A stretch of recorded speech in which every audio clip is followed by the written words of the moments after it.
श्री स्वामी समर्थ. नमस्कार मंडळी. तुम्ही कधी विचार केलाय का, जो माणूस नेहमी खोटं बोलतो, नेहमी सर्व लोकांना फसवतो, तोच आयुष्यात पुढे जातो का? आणि जो चांगला असतो तोच नेहमी मागे राहतो, असे का घडते? आपल्याला मग एक प्रश्न पडतो, देव आहे तरी का? आणि असेल तर तो आपल्याला न्याय का देत नाही?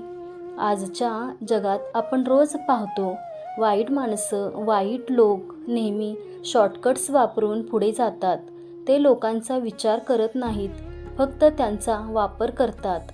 अनेक लोकांना फसवतात, अनेक लोकांना लुबाडतात आणि म्हणूनच ते काही वेळेस जिंकतात देखील.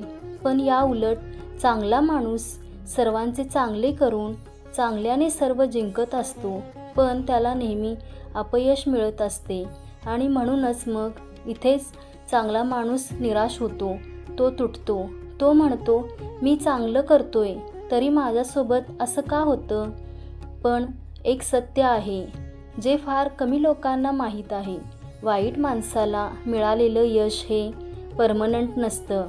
ते फक्त थोड्या वेळासाठीच मर्यादित असतं आणि फसवणूक कधीच जास्त काळ टिकत नाही. कर्माचा नियमच खूप सिंपल आहे. तुम्ही जे कराल तेच परत तुम्हाला मिळणार. कधी लगेच तर कधी उशिरानं, पण मिळणार हे नक्कीच. वाईट माणूस आज जिंकतोय, पण उद्या त्याला त्याचं फळ मिळणारच आहे. आणि चांगला माणूस आज जरी हारतोय असं वाटलं, पण तो भविष्यासाठी जिंकतोय हे लक्षात ठेवा. आता एक छोटी गोष्ट ऐका. 2 मित्र होते. एक होता प्रामाणिक आणि दुसरा होता खूप चालाक. नेहमी चालाक माणूस शॉर्टकट वापरून श्रीमंत होत होता.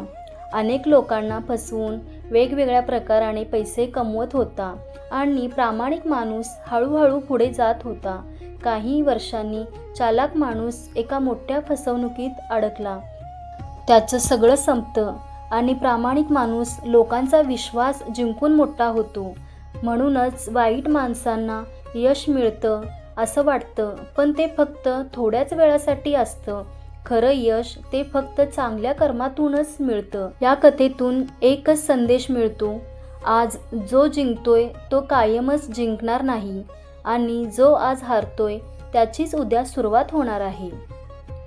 तर मंडळी, तुम्हाला हा व्हिडिओ कसा वाटला ते मला कमेंट करून सांगा आणि हा व्हिडिओ जास्तीत जास्त लोकांपर्यंत पोहोचवा ज्यांना याची गरज आहे. आणि या चॅनेलला लाईक करून सबस्क्राईब करा.